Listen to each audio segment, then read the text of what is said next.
देखिए, ये जो अमित शाह साहब ने वहाँ से जो ट्वीट करके जो सवालात खड़े किए हैं, कांग्रेस पार्टी ने पहले से ये क्लियर किया है कि जो यहाँ पर गुपकार अलायंस नाम से एक संगठन बना है, खासकर पिछले 2 महीने से जितनी भी मीटिंग्स उन्होंने बुलाई, अभी कांग्रेस पार्टी का स्टेट लेवल का कोई भी नुमाइंदा उसमें शमूलियत नहीं किया है।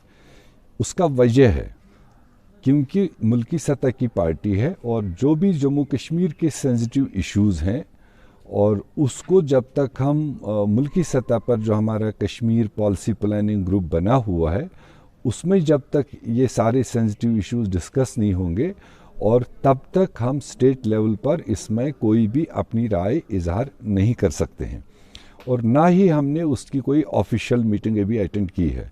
ये हकीकत है कि जम्मू कश्मीर में डीडीसी इलेक्शन अनाउंस किए गवर्नमेंट ने, और उसमें कांग्रेस पार्टी ने अपने सिंबल पर चुनाव लड़ने का फैसला लिया है, क्योंकि ये जमहूरियत में ये तीसरी सतह की इकाई जो पंचायत राज की है, ये बहुत ज़रूरी है और ये कांग्रेस पार्टी की बेबी है।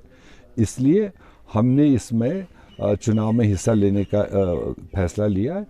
और अब रियासत में बहुत सारी सेकुलर लाइक माइंडेड पार्टीज़ हैं जिन्होंने अपने अपने लेवल पर चुनाव में हिस्सा लेने का फैसला लिया है।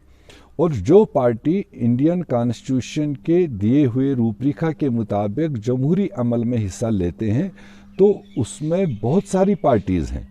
हमारी जम्मू बेस पार्टीज़ है, कश्मीर के अंदर पार्टीज़ है, छोटी पार्टीज़ है, डिस्ट्रिक्ट लेवल की पार्टीज़ है। हमने अपने डिस्ट्रिक्ट लेवल के पार्टी इकाइयों को एथोराइज़ किया है कि वहाँ पर वो अपने हिसाब से, अगर उनको ऑफ़र भी आ रही थी, इधर से भी कई लोगों को ऑफ़र गई है कि अगर आप लोकल लेवल पर आपस में एडजस्टमेंट करना चाहते हैं, हमें उसमें कोई एतराज़ नहीं है। क्योंकि ये हकीकत है, जो पिछले साल 15 महीने से जो भारतीय जनता पार्टी की मरकज़ी सरकार ने जो जम्मू कश्मीर के ऊपर कायदे कानून लाद दिए, खासकर स्टेट तोड़ दिया, हमें बाइफरकेट किया, अभी लैंड लाज की उन्होंने अमेंडमेंट की कि यहाँ पर कोई भी शख्स आकर ज़मीन ले सकता है, ख़रीद सकता है, उसको लेकर पूरे जम्मू और कश्मीर में आम लोगों में रिएक्शन है। क्योंकि ये प्रॉमिस इवन यूटी बनाने के टाइम पर भी भारतीय जनता पार्टी ने नहीं दी थी। उन्होंने एश्योर कर दिया था कि ना कोई ज़मीन में एंटर करेगा, ना कोई जॉब्स में एंटर करेगा। वो अपने वादे से खुद भी मुकर गए हैं।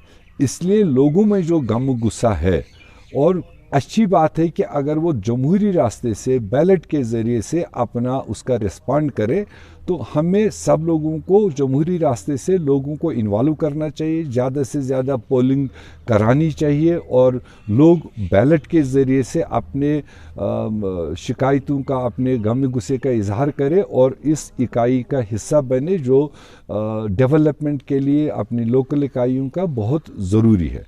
तो इसलिए ये वहाँ से एक तरफा स्टेटमेंट देना कि कौन पीएचईडी का हिस्सा बना है, कौन किस एजेंडे का हिस्सा बना है, कांग्रेस पार्टी ने बारहा कहा, जम्मू कश्मीर के सेंसिटिव मामलों में हमने कभी भी किसी तीसरे मुल्क का हस्तक्षेप एक्सेप्ट नहीं किया है।